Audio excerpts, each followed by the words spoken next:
네, 안녕하십니까. 여러분 강의를 맡고 있는 성창근이라고 합니다. 네, 반갑습니다. 이번 주에는 지난 시간 브루노에 이어 딘스 또는 DNS라고 분류합니다. 수학학습 심리학 또는 수학학습 이론에 대해서 살펴보겠습니다. 먼저 이것을 좀 읽는 데 있어서 혼선이 있는데요. 어떤 책에서는 뭐 딘즈 이렇게 딘즈라고 어떤 이렇게 한글 표기를 하는 책도 있고 어떤 책에서는 뭐 DNS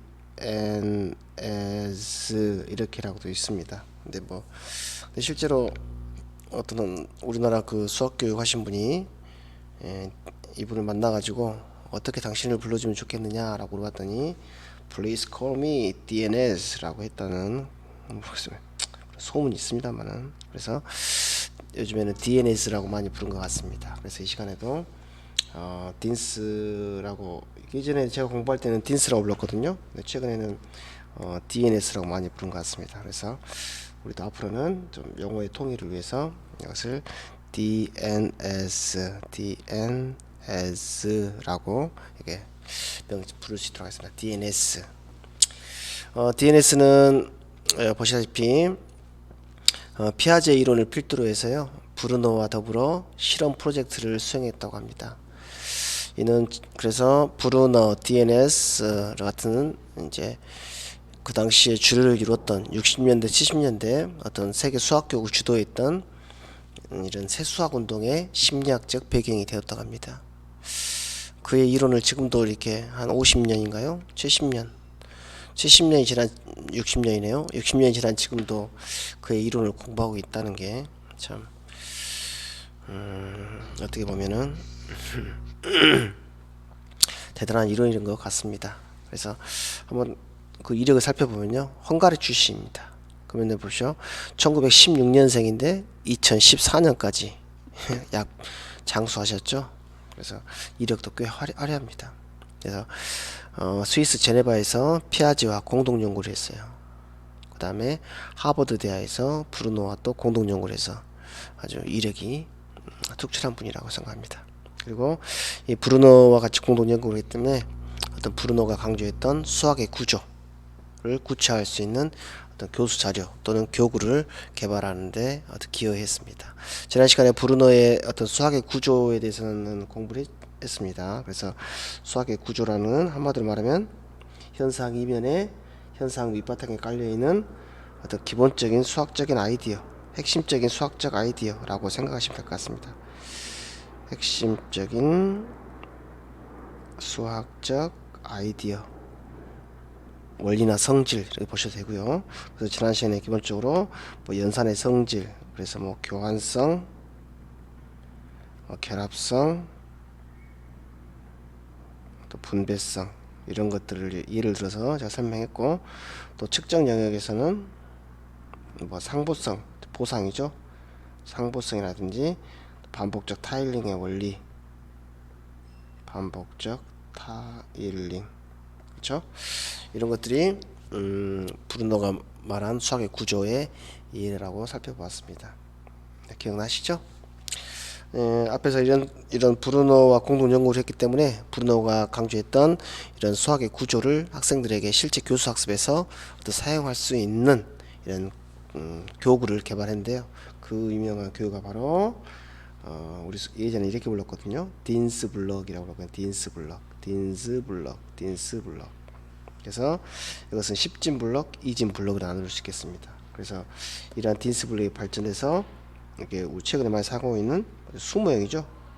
수모형. 그러니까 지금 현재 학교에서 사용하고 있는 수모형은 딘즈가 개발한 딘즈 블럭에서 유래했다고 보시면 될 것 같습니다. 두 번째 유명한 교구는요, 속성블럭을 합니다. 속성블럭. 실제로 지금 우리나라 초등학교 2학년 1학기 교과서에 이 속성블럭이라는 명칭은 정식적으로 사용하지 않지, 공식적으로 사용하지 않지만 속성블럭이 나타나 있습니다. 그래서 속성이라는 것은 이제 도형과 관련된 학습인데요. 보시다시피 여러 가지 도형을 구별하고 묶고, 그리고 그것이 왜 이 범주에 속하는지에 대해서 논리를 설명하는 활동을 할 때 사용되기도 합니다. 그래서 이것이 최근에는 좀 더 발전돼서 속성블록이라 칭하지 않고 뭐 이렇게 상업적으로 죄송합니다.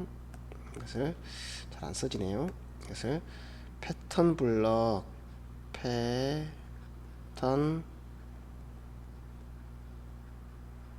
패턴 블럭이라고 이렇게 말하기도 합니다. 패턴 블럭. 자, 이래서 딘스의 간단한 이력과 그가 개발한 교구에 대해서 간단히 살펴보았습니다. 자, 이어서 이제 오늘 첫 번째 강의의 핵심 주제인 어떤 딘스가 강조했던 수학적 개념. 딘스는 특히 다른 어떤 수학 학습 내용과 또 어떤 개념을 학습하는데 주안점을 두었습니다. 그래서 학생들이 수학적 개념을 합숙하는데 필요한 학습 원리 네 가지를 제시했습니다.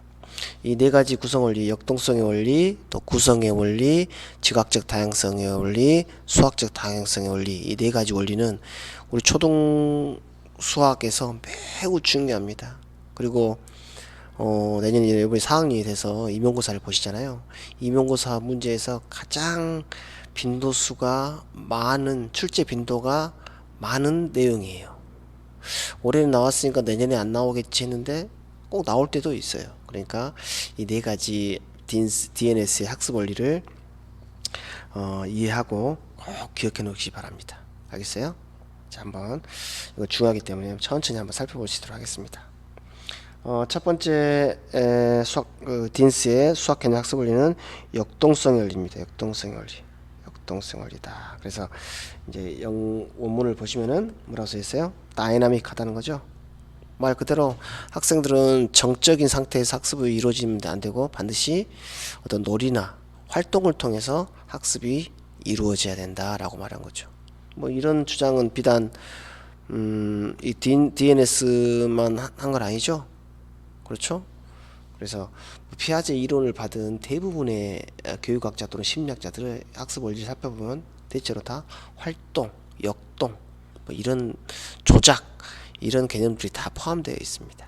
그런데 특히 딘스가 이런 활동에서 주목했던 게 뭐냐면 바로 놀이란 개념, 놀이, 플레이. 이 딘스는 이 놀이에 대해 주목한 게 가장 큰 특징이라고 보시면 돼요. 플레이, 놀이예요. 그런데 이 놀이도 놀이가 행해지는 몇 가지 형식이나 방법에 따라서 또는 수업 중에 행해지는 수업 어떤 단계에 따라서 단계에 사용되는 놀이에 따라서 몇 가지로 구별을 하게 됩니다. 첫 번째는 뭐냐면요. 첫 번째는 예비놀이입니다. 예비놀이.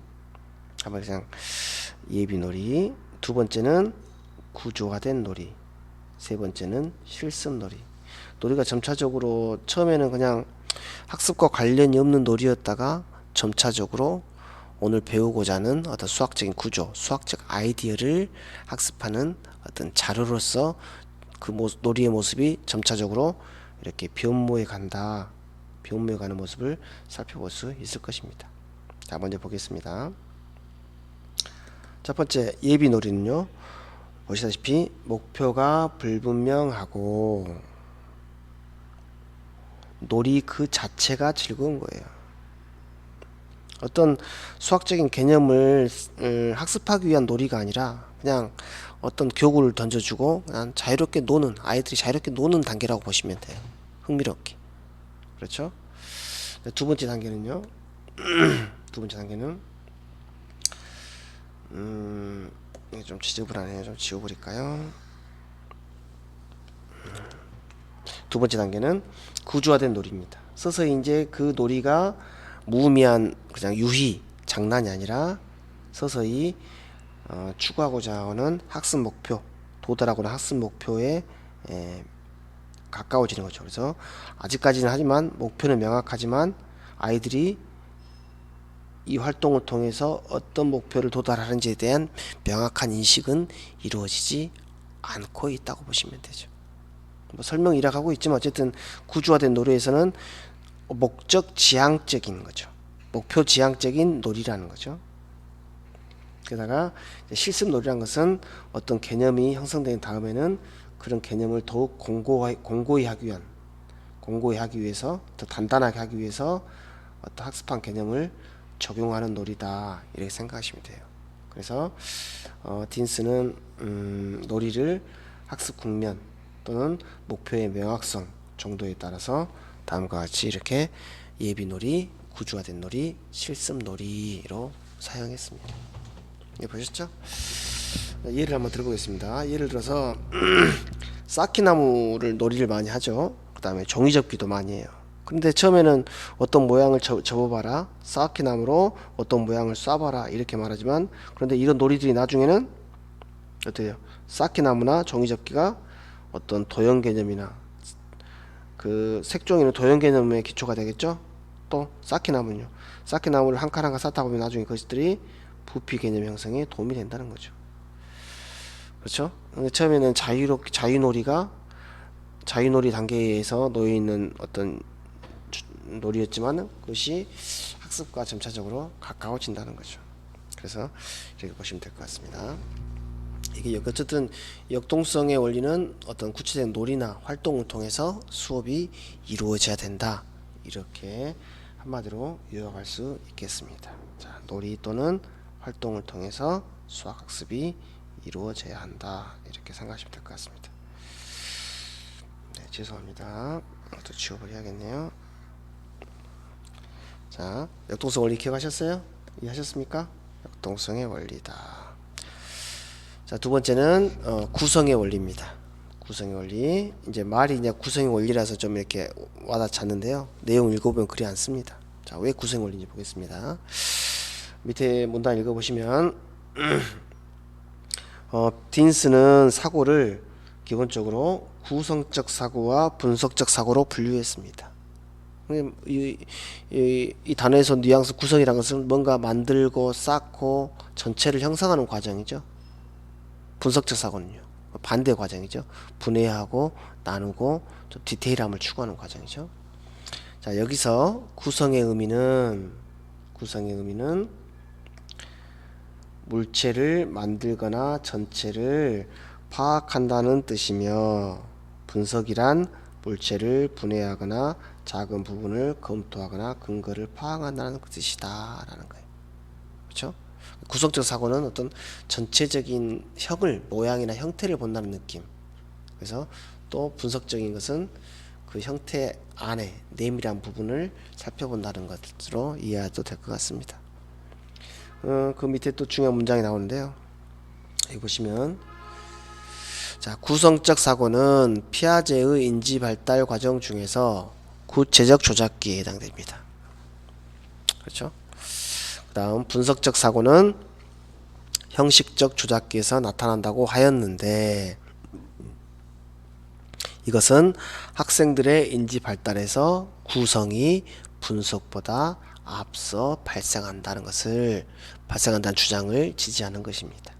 그러니까 이게 말은 어렵게 써져 있습니다만은, 먼저 아이들은 뭐 삼각형을 배운다, 아니면은 뭐 각기둥을 배운다, 그러면 우선 각기둥을 만들어 봐야 한다는 거예요. 앞에 역동성 원리와 관련이 있습니다만은, 전체적인 모양을 구성해 본 다음에 그것들의 구성 요소를 살펴봐야 한다는 거예요. 알겠죠?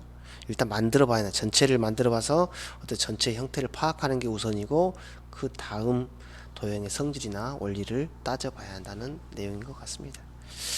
예를 들어서 공간 도형의 학습의 경우, 먼저 공간 도형이나 그 단면을 만든 것이 선행되어야 하고요, 그 다음에 그 성질을 분석이나 성질의 근거를 조사하는 학습이 이루어져야 한다는 뜻입니다.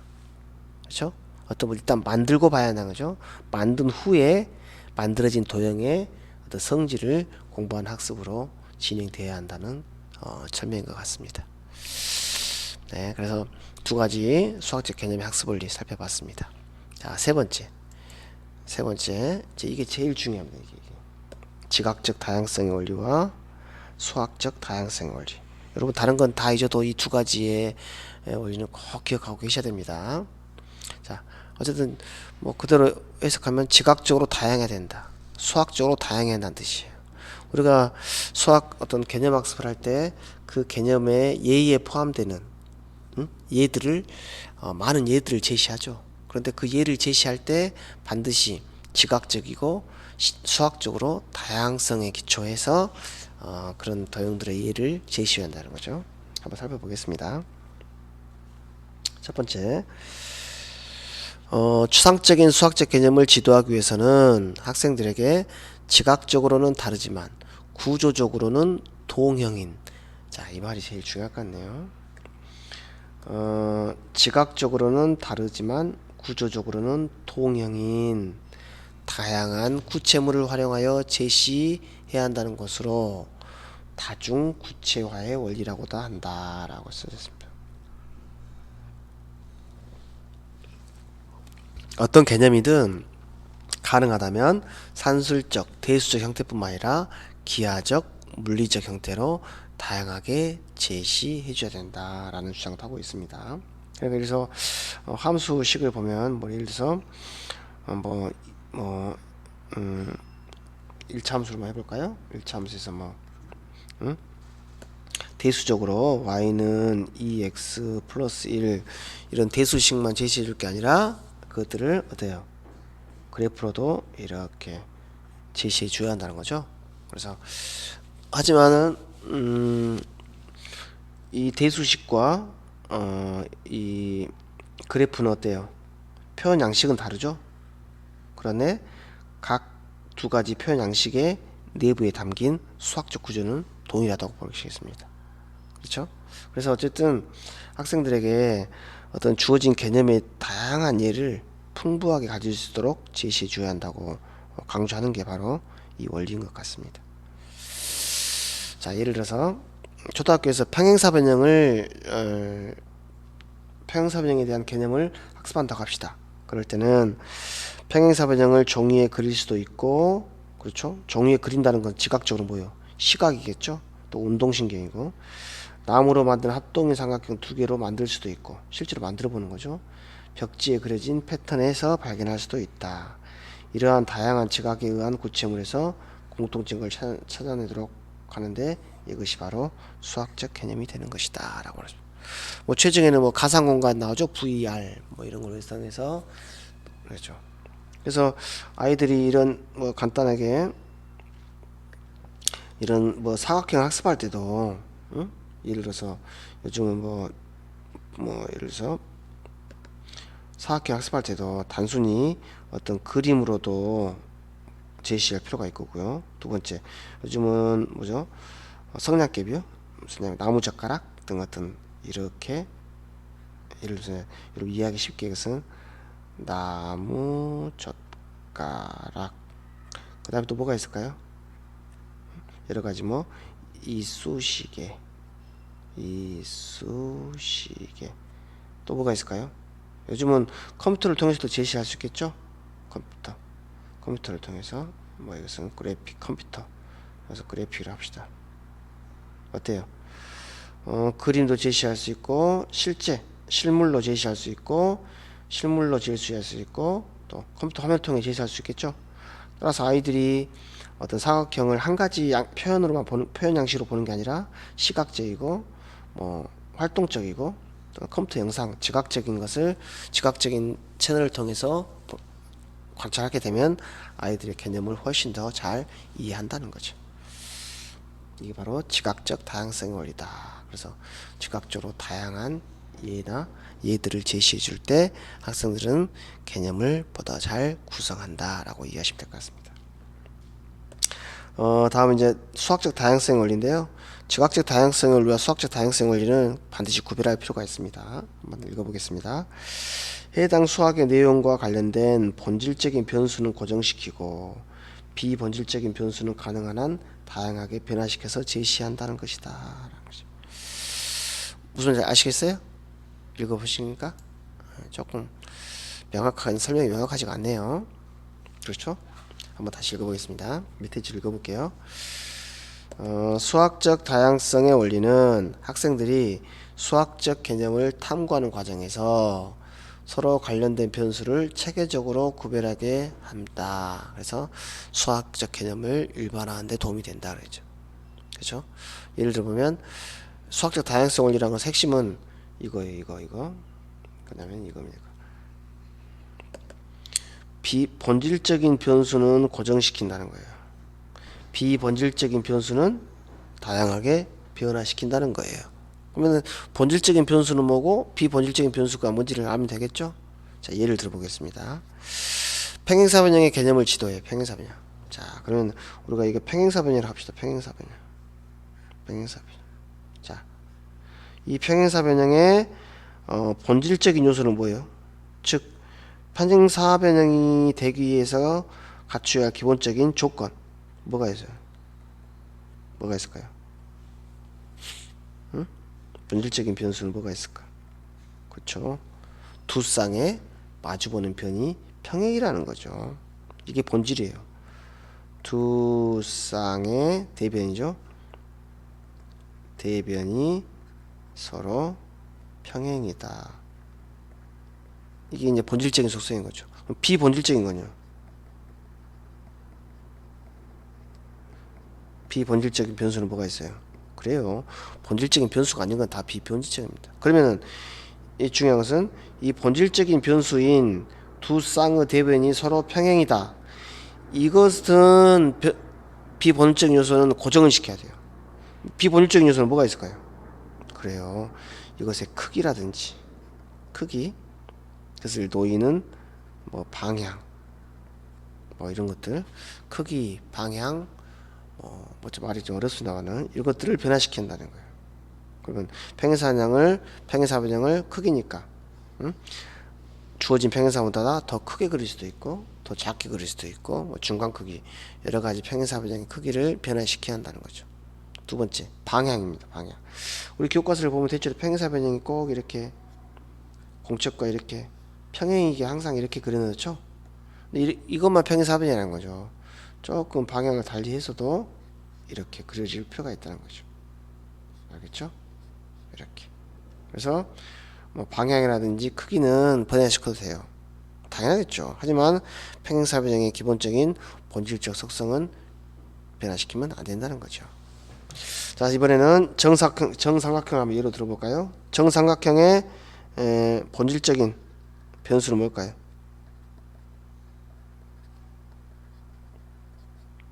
정삼각형의 본질 변수는 세 변의 길이가 같다는 거죠.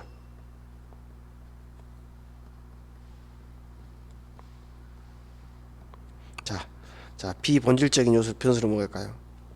이외에 다 하겠죠? 그렇죠? 뭐 무겁거나 가벼운 것도 아니고. 그래서 그럼 정삼각형이라는 건 비본질적인 성분은 세 변의 길이가 같다라는 거죠. 이렇게 이것을 고정시켜요. 그런데 그 외에 크기도 한번 바꿔볼까요? 크기를 뭐 이만하게 이렇게 바꿀 수 있겠죠? 더 훨씬 더 크게도 바꿀 수 있겠죠? 크기도 바꿀 수 있어요. 더 중요한 것은 그 뒷부분입니다. 방향도 바꿔줘야 돼. 꼭 아이들이 이렇게 이러한 어떤 교과서 평면과 평행인 도형만 접하다 보니까 뭐 이러한 이것 정삼각형이지만 이것을 정삼각형으로 이식하지 못한 아이들도 있어요. 그래서 다양한 방향에서 정사각형을 볼 수 있는 어떤 그런 안목을 길러줄 필요가 있다는 거지.